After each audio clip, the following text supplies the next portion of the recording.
Quran does not agree with the theory of Charles Darwin, because Charles Darwin is a theory. Quran is a book of fact, not a book of theory.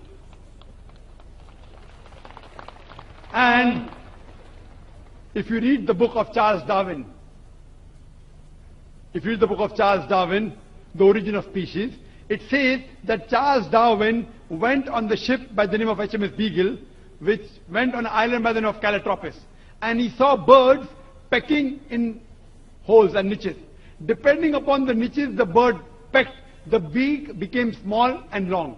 Based on this observation, he propounded his theory of natural selection. But he wrote a letter to his friend Thomas Thompson saying that I have got no 100% proof regarding my theory, but because it helps me in embryology, in rudimentary organs, etc., he has propounded that.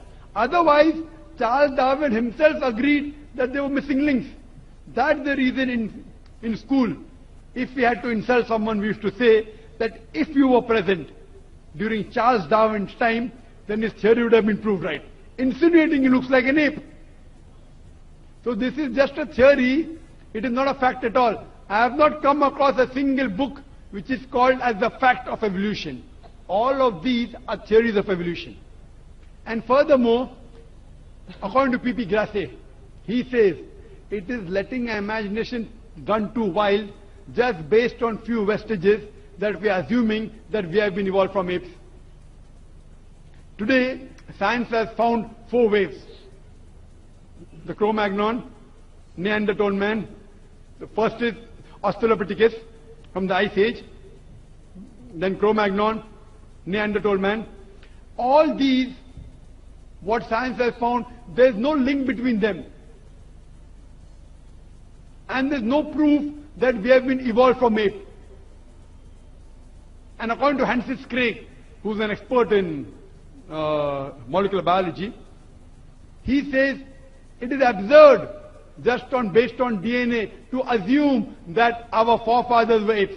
It is just an assumption. There are hundreds of scientists who have written against Darwin's theory. Darwin's theory has been proved false long ago. Now something has come on the internet recently, okay, Darwin's theory. These are just hypotheses. Therefore, but certain things of Darwin, that life has been evolved from water, no problem. Quran says that in Surah Anbiya chapter number 20 verse number 30. So certain things are correct. But as a whole, that human beings have been derived from ape, it's unscientific, it's a theory, and that's not a fact.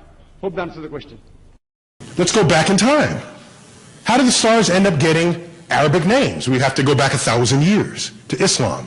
AD 800 to 1100. Oops, I can't use AD in this audience. So CE. CE? Common Era? I don't have a problem with AD. It's just culture, right? I don't have an issue with that. I don't.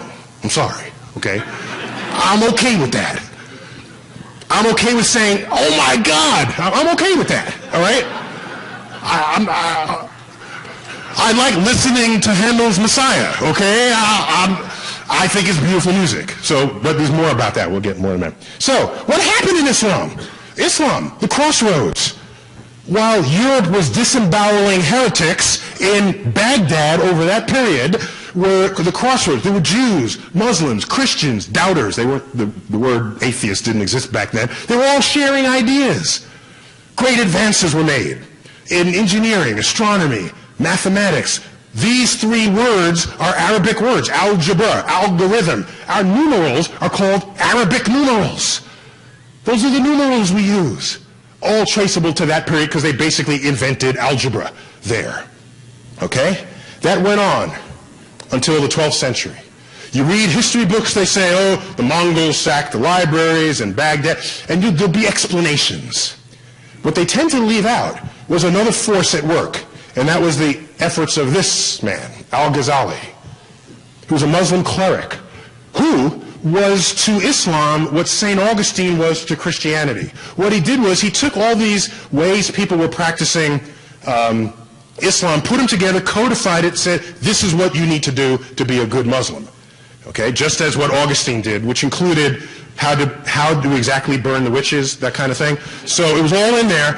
It was all in there. And in there was the statement that manipulating numbers was the work of the devil.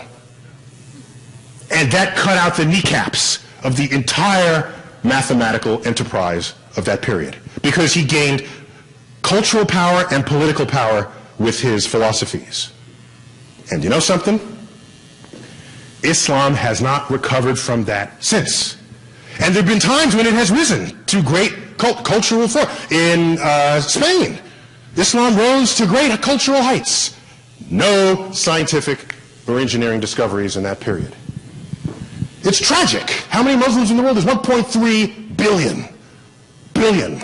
Let's do some analysis. The Nobel Prize, 1900 to 2007. Okay?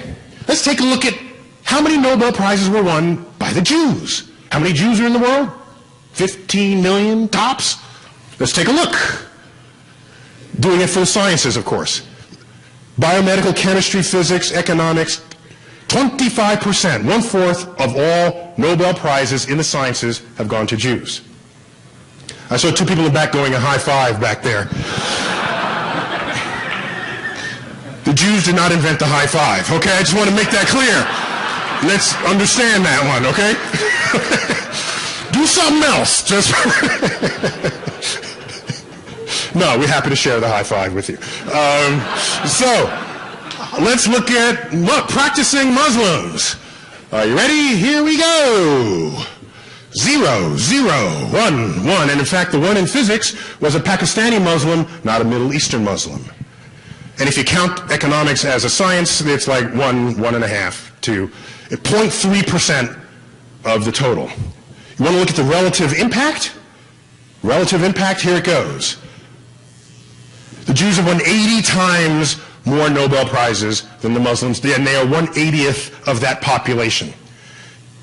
That would be 6,400 times the impact.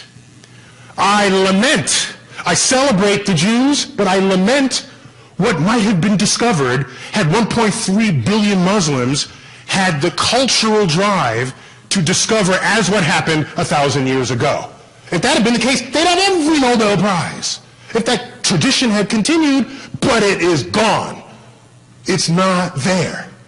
And that is a loss to the world, especially given the legacy that it had enjoyed 1,000 years ago. So I fast forward to the United States of America, early 21st century, and I ask what forces are operating to somehow squash our scientific curiosities, and then you find billboards like this. The Big Bang Theory, you've got to be kidding, signed God. Okay.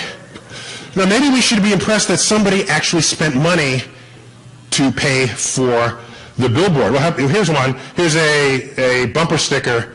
This one is more sort of an intelligent design bumper sticker. It says, "The Big Bang Theory, God spoke, and bang, it happened." So that puts God like right before the Big Bang, where we have no clue.